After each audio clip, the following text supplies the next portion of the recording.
On est là aujourd'hui puisque c'est le dernier jour du procès France Télécom qui a suscité beaucoup d'intérêt au vu.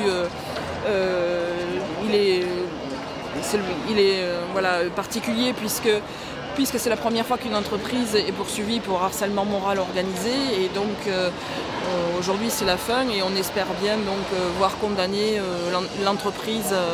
à des dommages et intérêts aux victimes, mais aussi pour le principe du condamnement du harcèlement moral à l'entreprise. On espère donc que les premiers dirigeants soient condamnés, mais aussi l'entreprise, et que cette forme de harcèlement moral organisé au travers des ressources humaines soit bannie de toutes les entreprises, ou en tout cas soit combattue, et que ça serve d'exemple pour les autres entreprises en fait. S'ils font appel, on continuera, mais je crois que le dossier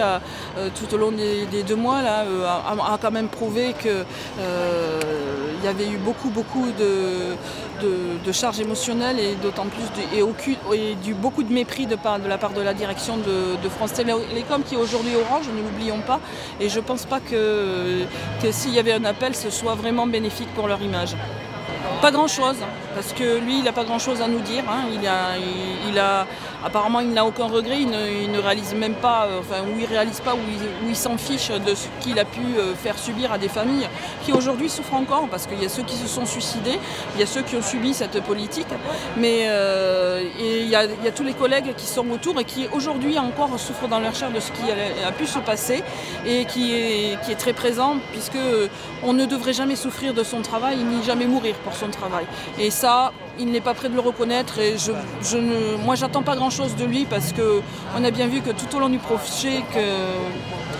comme l'a dit notre avocate, c'est le silence du mépris. Voilà, c'est juste du mépris et je lui retourne mon mépris. Alors moi non, pas personnellement, mais dans l'entreprise effectivement, il y avait une tension qui était palpable, mais tout le monde était sur les nerfs et toujours à surveiller ce qui pouvait se passer dans l'entreprise, ce qui pouvait être dit ou être fait par les collègues en fait, ou par la hiérarchie. Donc c'était des moments de suspicion en permanence en fait. Et donc ça c'était quand même si c'était pas direct, on l'a tous plus ou moins subi